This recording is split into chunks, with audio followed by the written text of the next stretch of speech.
Donc, ce matin, comme le disait notre frère Yvan, on commence une série intitulée Identité. Donc, on va voir apparaître une empreinte digitale avec notre identité. Pourquoi on a décidé d'aller vers une série sur l'identité? Tout simplement parce que dans les cours des derniers mois, Emmanuel s'est dit, souvent notre problème comme enfant de Dieu, c'est un problème d'identité. On a de la misère à voir qui on est vraiment en Christ. Et on a tendance à avoir cette conception-là de l'identité à partir d'une manière peut-être comme le monde autour de nous voit l'identité. Et ce que ça fait, c'est que ça nous emmène à être continuellement avec un conflit, on pourrait dire, être continuellement en crise d'identité. Donc, ce n'est pas juste à l'adolescence, mais je pense qu'on le vit, je pense que notre société est de toute façon en crise d'identité continuelle.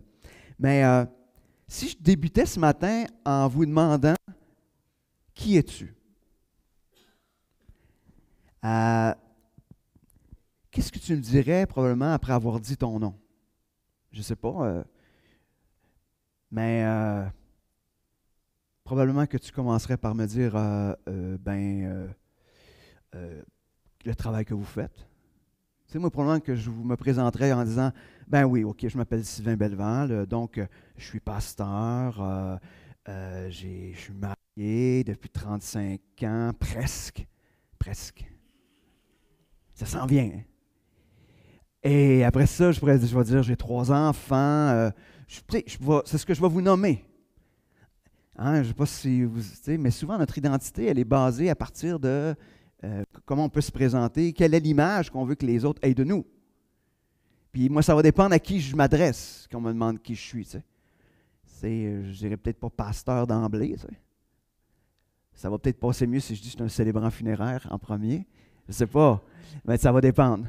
Ça va dépendre où, tu sais, mais ça va dépendre à qui je m'adresse. Souvent, notre identité, elle est basée à partir de, comme on le voit probablement, de ce que nous faisons. Mais aussi, c'est à partir de l'image qu'on veut projeter. C'est-à-dire que ça se peut qu'on va dire les choses pour que les gens pensent quelque chose de nous.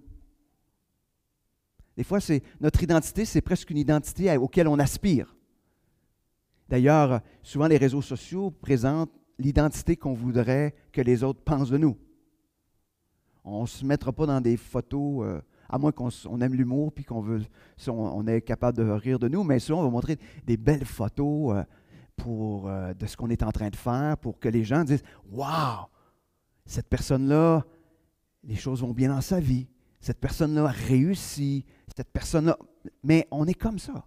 Et la société, elle est comme ça. Elle est continuellement en train de rechercher cette image de qui je suis. Et je crois que notre monde est dans une continuelle crise face à cette quête d'identité. Parce que souvent, quand on enlève les possibilités de pouvoir démontrer qui on a l'impression que notre vie tient à pas grand-chose. Tu sais, souvent, on le voit, hein, tu sais, les gens arrivent à leur retraite, puis là, tu te dis, « Ah, OK, t'es qui? Ils n'ont plus de travail. Je suis qui? » Et c'est pas pour rien que certains, à leur retraite, ils se retrouvent en dépression. Tu sais. Ils ne savent plus quoi faire. Pourquoi? Parce que, ou en vieillissant, des choses que tu es capable et que tu n'es plus capable de faire, si ton identité est basée sur ce que tu es capable de faire, imaginez combien tu es continuellement en crise. Puis si vous ne l'êtes pas, vous allez l'être inévitablement. Et c'est pour ça qu'on a besoin, parce que comme enfant de Dieu, on vit aussi ce même type de crise-là. Mais si on réalise quelle est notre identité, cette crise-là sera différente. Parce que je ne suis pas en train de dire, vous ne vivrez pas ces crises-là, c'est normal de les vivre. À toutes les transitions de vie, on vit ces crises-là. Mais si notre identité est à la bonne place, je pense que les choses vont changer. Et je crois que quand on a une mauvaise perception ou compréhension de l'identité, de notre identité, ça vient perturber, nuire à notre relation, premièrement avec Dieu, et deuxièmement avec ceux qui nous entourent. Et ça, c'est clair, c'est évident.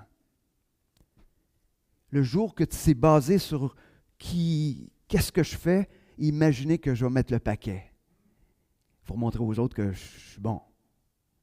Et puis moi qui est un verbal, ça peut être facile de prendre bien de la place pour dire « Regardez ce que je fais. » En plus, j'ai une tribune pour le faire, imaginez.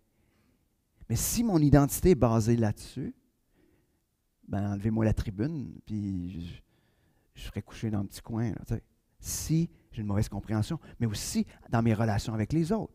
Si je suis toujours obligé de prouver ou de démontrer quelque chose, c'est la même chose qui se passe. Donc, on s'efforce de présenter une belle image de nous, mais cette image est souvent bien fragile et souvent on est en train d'essayer de la protéger coûte que coûte. D'ailleurs,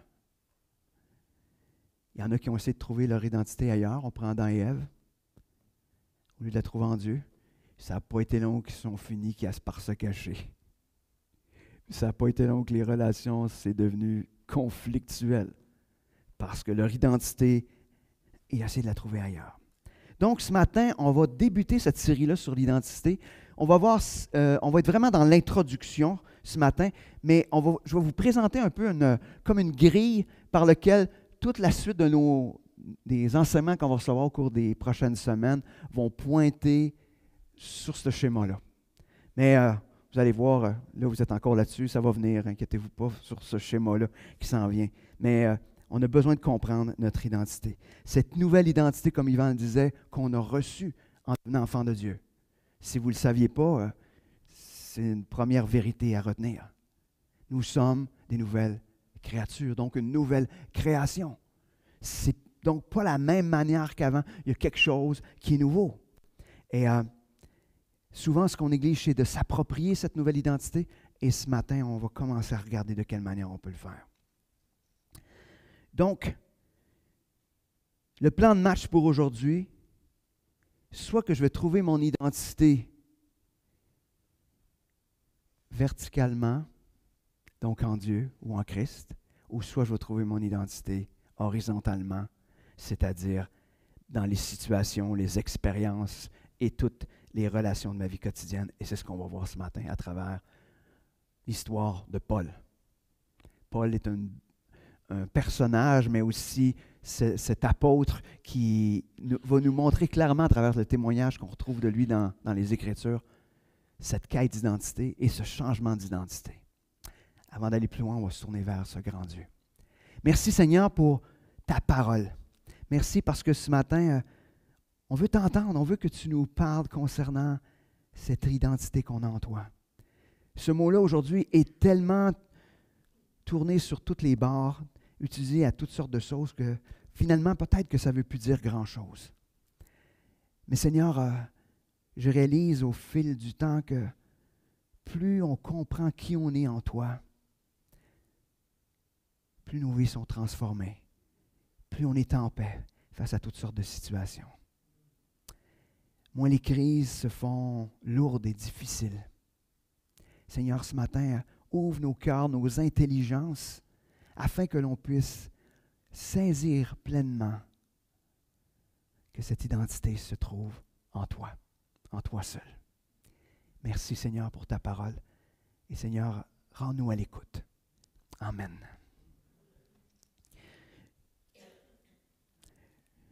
Donc, comme je vous disais, il y a comme deux modèles d'identité. Un modèle où on recherche horizontalement, puis un modèle où on recherche verticalement. Et on va s'arrêter à partir du témoignage de Paul.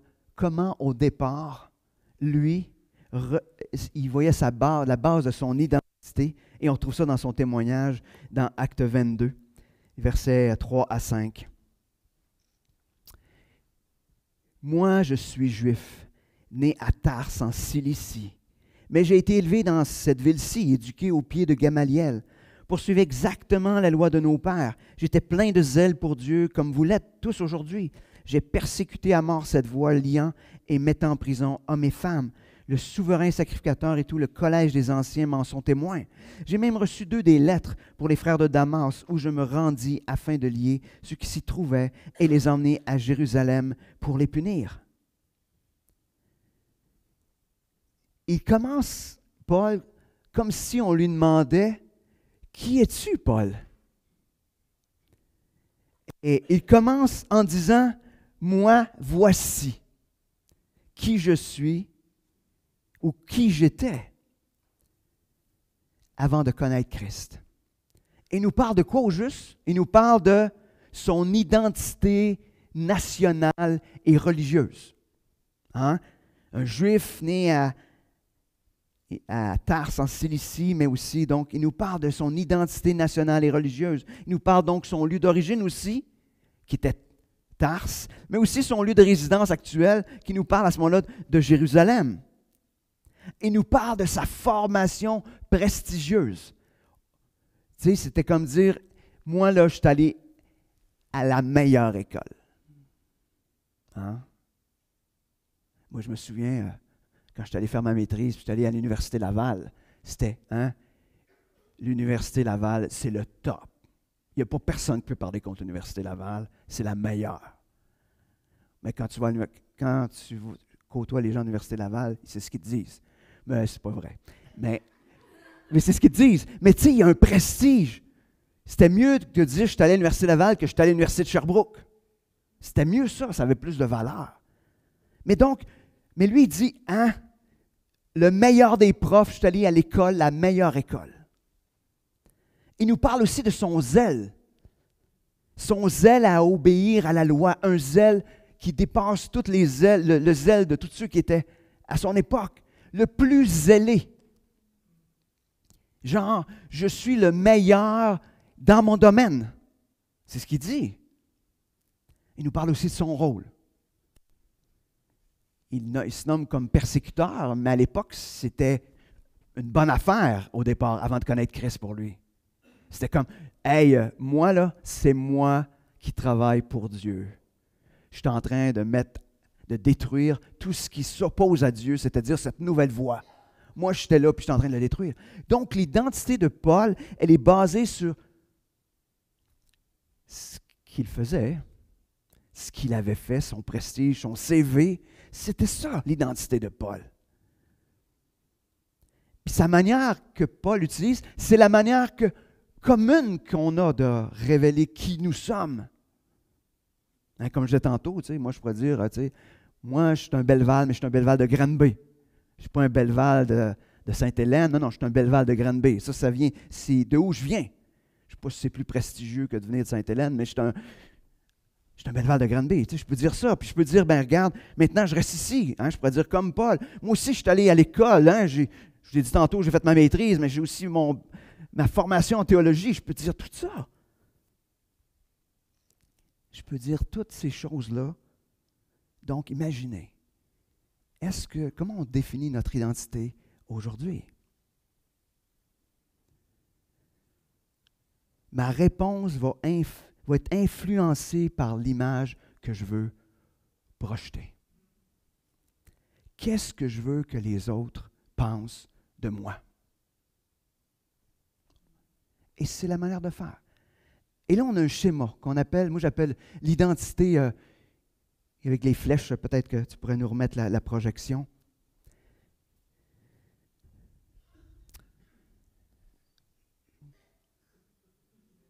Ping!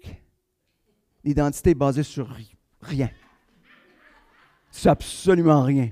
C'est sans valeur. OK. Je vais le dire pareil. OK. Donc, la manière de voir dans le monde, c'est mes œuvres, donc mes actions déterminent, Fred, la prochaine diapo, définissent qui je suis. Ceux qui sont en train de suivre Évangile langue seconde vont le voir dans le cours qui se donne mardi. Donc, mes actions, mes œuvres déterminent qui je suis. C'est la manière de voir.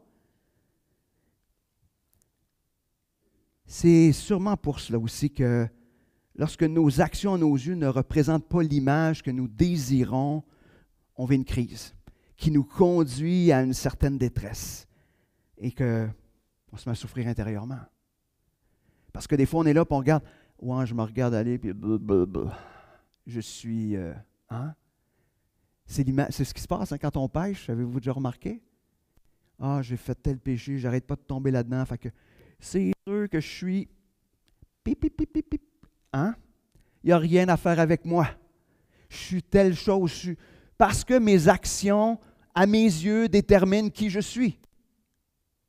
Puis je ne dirais pas tout le discours intérieur des fois qu'on a dans nos têtes, mais parce que je fais ça, je suis ça. Ce matin, pour ceux qui luttent et qui sont pognés avec ce schéma-là, je veux juste vous dire que parce que vous êtes une nouvelle créature, ce n'est plus la réalité. Ce n'est plus la réalité. Vos actions ne déterminent pas qui vous êtes. Parce que sans l'Évangile, oui, c'est ce que tout le monde vit. Si vous ne mettez pas l'Évangile dans l'équation de votre vie, c'est ce que vous vivez. Mais en même temps, ça peut être positif. Il y en a qui, hey, moi, je réussis, donc je suis. On prête ça. Mais c'est tellement fluctuant. Hein? Vous savez que la réussite, ça peut être fluctué. Hein? On peut être prospère là, puis demain, on peut être là. Donc, effectivement, il y a des gens, peut-être, vous allez me dire, il y en a qui sont inébranlables. Hein? Ils ne connaissent pas Christ, mais finalement, ça ne les amène jamais en détresse. On dirait qu'ils sont tellement sûrs d'eux-mêmes. Mais je pense que oui, on a peut-être raison. Il y en a qui réussissent quand même à bien s'en sortir. Mais je veux juste vous rappeler que Paul, si vous l'auriez interrogé jusqu'à temps qu'il rencontre Christ, vous auriez dit « Hey, je suis le top. Je suis le top. Je ne suis pas en crise, mais pas pantoute. » Paul n'était pas en crise. Mais il s'agit juste qu'il y a cette rencontre avec Jésus. Puis tout ce qu'il croyait par rapport à son identité a pris le bord en l'espace de quelques instants.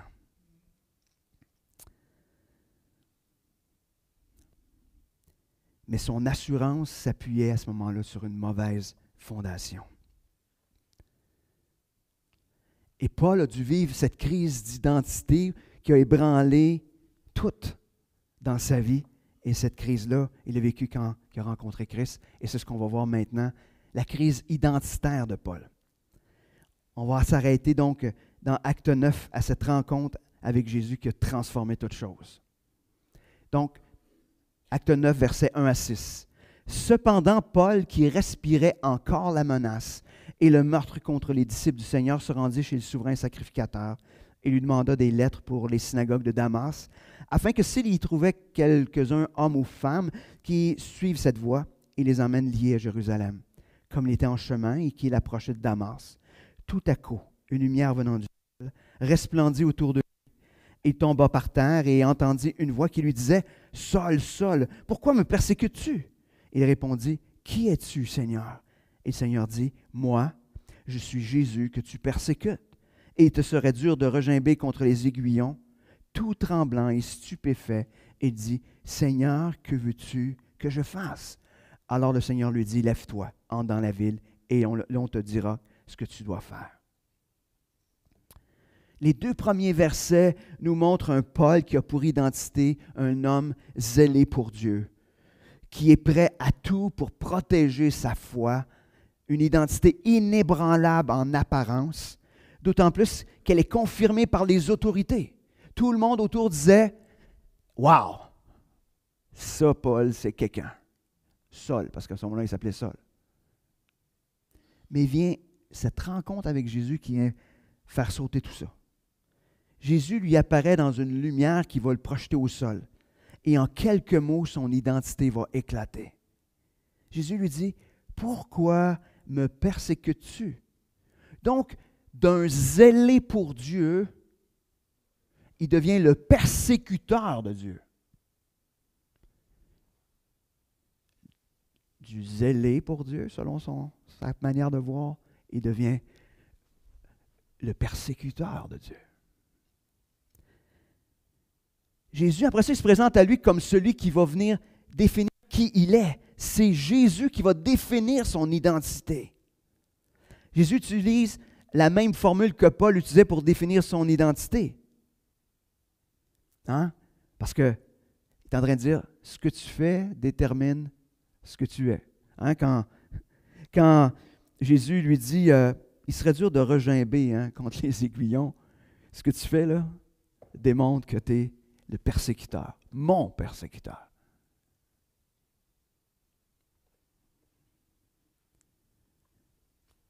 Mais Paul y réagit d'une bonne manière. Il ne sait plus ce qu'il fait pour Dieu, mais il dit, qu'est-ce que tu veux que je fasse? Qu'est-ce que tu veux que je fasse? Paul a passé par cette crise d'identité où son identité a éclaté complètement et Paul se retrouve à terre. Puis il dit, je fais quoi maintenant? Je fais quoi?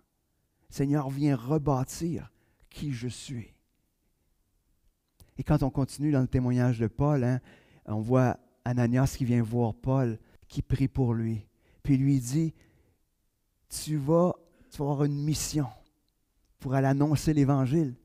Alors, Jésus vient transformer Paul et lui redonne cette nouvelle identité. Imaginez. Donc, cette rencontre que Paul vient d'avoir avec Jésus va déterminer la suite de sa vie. Son identité ne sera plus jamais déterminée par ce qu'il fait. Maintenant, on va regarder un peu plus loin dans le témoignage de Paul où on va regarder cette identité renouvelée.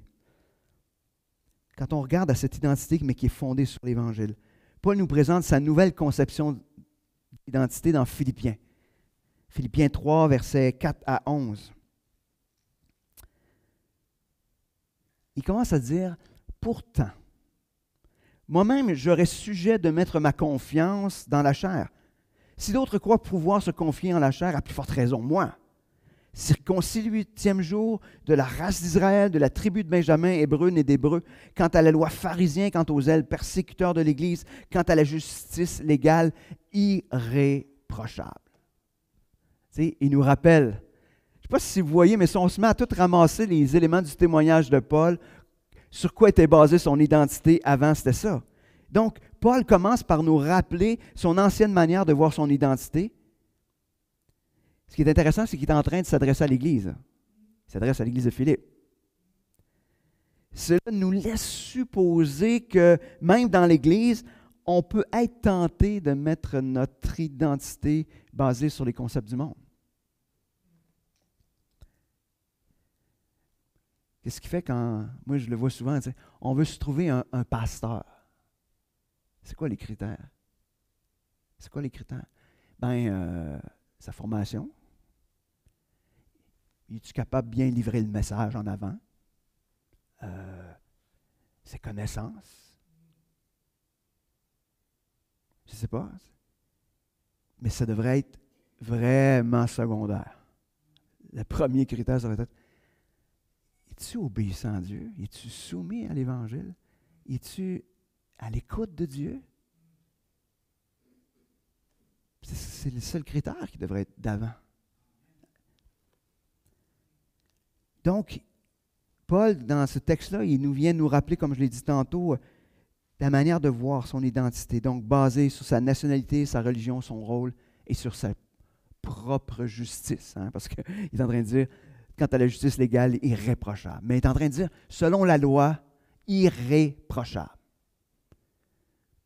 Moi, je suppose que vous êtes, mais moi, à la place de Paul, même avant qu'il connaisse Christ, j'aurais probablement même pas arrivé à la cheville. Ce gars-là, c'est vraiment le top, là.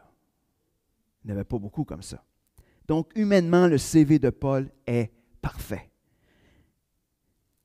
Il pourrait, plus que tout autre, comme il nous dit, s'appuyer sur ce qu'il a fait pour démontrer ou faire valoir qui il est. Il dit, parce que dans le fond, ce qu'il nous dit dans ce passage-là, c'est « Je pourrais m'appuyer sur ça pour venir me défendre. » Mais la suite nous montre ce revirement que produit l'Évangile dans la transformation de notre identité.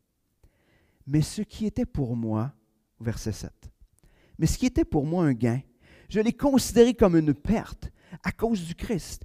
Et même je considère tout comme une perte à cause de l'excellence de la connaissance du Christ Jésus. Mon Seigneur, à cause de lui, j'ai accepté de tout perdre et je considère tout comme des ordures afin de gagner Christ et d'être trouvé en lui, non avec une justice qui serait la mienne et qui viendrait de la loi, mais avec la justice qui est obtenue par la foi en Christ. Une justice provenant de Dieu et fondée sur la foi.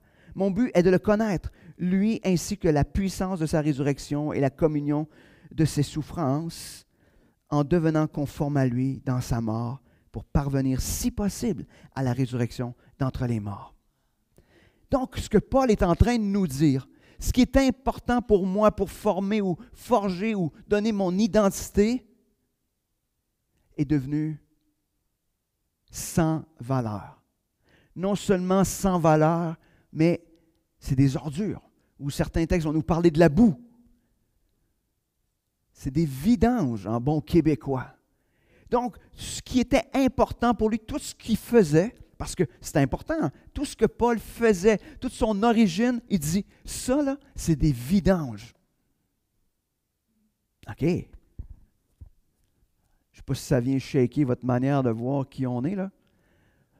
Fait que, honnêtement, si déjà d'avance, vous pensez que tout ce que vous faisiez, c'était des vidanges, join the club avec Paul. Il est d'accord avec ça. Vous êtes juste à la même place que Paul. Puis si vous pensez encore que ça a bien de la valeur, tout ce que vous faites, ben, je veux juste vous rappeler que peut-être votre identité n'est pas au bon endroit. Et ce qui nous rappelle, il dit donc, ce qui détermine maintenant toute chose, c'est la connaissance de Christ. C'est ce que Jésus a fait qui devient important et non ce qu'il fait. Oh, OK, là on vient de switcher. Ce que je fais versus ce que Jésus fait. Il veut connaître Christ de plus en plus afin que sa vie devienne de plus en plus conforme et semblable à celle de Christ. La seule chose qu'il veut, c'est ça. Je veux tellement connaître Christ parce que c'est lui qui donne mon identité, fait que je veux le connaître. Parce que plus je le connais, plus que ma vie va être semblable à Christ. Pas semblable au monde, pas flasheuse à nulle part, mais elle va être de plus en plus conforme à celle de Christ. Alors si maintenant on reprenait ça et on mettait ça dans un schéma qu'on va appeler le paradigme de l'Évangile pour définir notre identité. Ce schéma-là va nous servir de base pour la suite de notre série sur l'identité. Donc, premier élément, qui est Dieu? Deuxième chose, ce que Dieu fait. OK? Donc, qui est Dieu et ce que Dieu fait va déterminer qui je suis ou qui nous sommes. Et qui nous sommes, à cause de ce que Dieu est et de ce qu'il a fait, ça va déterminer nos actions, ce que nous faisons. Et puis l'inverse. Et puis l'inverse. Je veux juste faire un petit switch, vous allez peut-être comprendre. Le paradigme du monde, ou des fois sur lequel on est poussé à agir, nous amène à vouloir produire, à faire l'inverse. Ce que je fais, le dernier au bout, là, ce que nous faisons, détermine qui je suis. Ce que je fais et qui je suis détermine ce que Dieu fait et détermine ce que Dieu est. Je ne sais pas si vous venez de comprendre. C'est que, comme enfant de Dieu, si on inverse le processus, puis qu'on embarque dans ce que le monde nous dit, nous sommes en train de définir Dieu. Et quand on se met à définir Dieu, c'est là que le chaos est dans nos vies. C'est là que ça ne marche pas.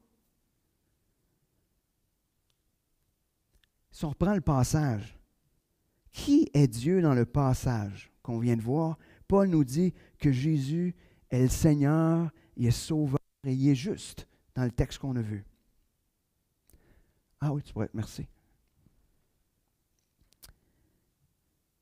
Qu'est-ce que Jésus a fait? Il est mort, il est ressuscité, afin de transférer sa justice à ceux qui croient en lui et à ceux qui acceptent son sacrifice par la foi. Et qu'est-ce que ça fait de Paul et de nous? À partir de ce qu'on peut lire là, ben, des sauvés, des justifiés, du monde en processus de sanctification,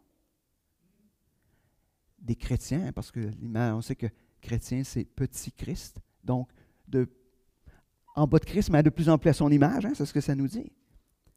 Et qu'est-ce que on fait? Bien, nous nous approprions de plus en plus cette nouvelle vie.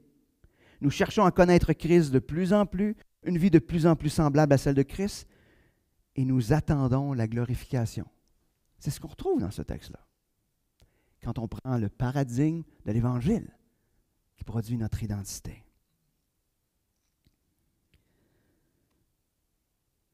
Si nous mettions en action cette nouvelle identité en Christ, comment on mettrait des pattes à ce texte que on vient de lire? À quoi ça ressemblerait dans notre vie ou dans votre vie, dans la vie de l'Église? À quoi ça ressemblerait?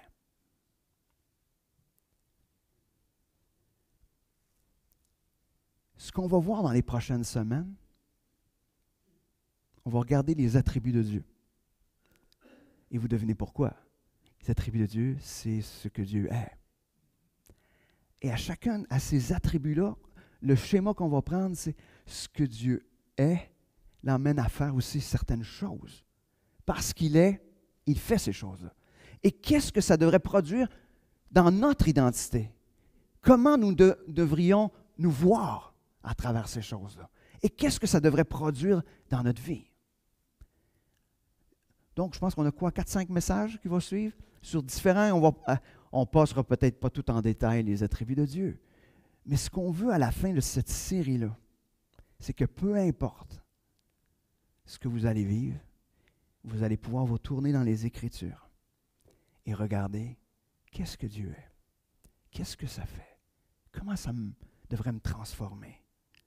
Déjà, juste avec le schéma que je vous ai montré, vous avez déjà un embryon de questionnement que vous pouvez faire. Et à la fin du message, si je vous disais, qui es-tu? Qu'est-ce que tu me dirais? Comment la manière du monde de voir notre identité influence-t-elle ta manière de vivre ou de voir ta propre identité? De quelle manière ce schéma qu'on a vu de ce que l'on fait a un impact dans ta vie comme enfant de Dieu? Ne pensez pas que ça ne vous influence pas. Je vous dis tout de suite, s'il y a quelqu'un qui vient me dire et dit « Ah, moi, ça n'a aucun impact dans ma vie », bien, je vais dire « Vous êtes menteur ». On est exposé à cette manière de voir-là, à grandeur. Peu importe ce qu'on fait, c'est comme ça.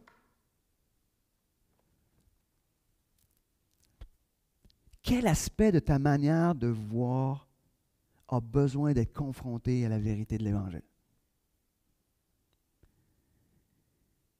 Puis je m'adresse, s'il y en a qui n'ont pas eu cette rencontre avec Christ, comme Paul a eu, qui n'ont pas eu ce chemin de Damas,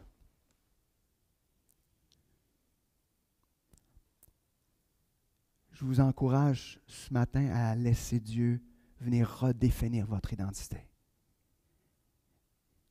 Et voir Dieu comme celui qui a tout pouvoir, comme celui qui peut être votre sauveur, qui peut être votre Seigneur et qui va venir transformer votre identité. Alors je vous dirais, pourquoi tarder encore?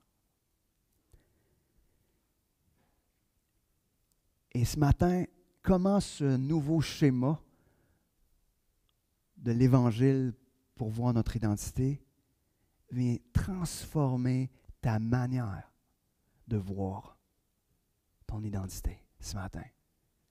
Qu'est-ce que ça vient ébranler?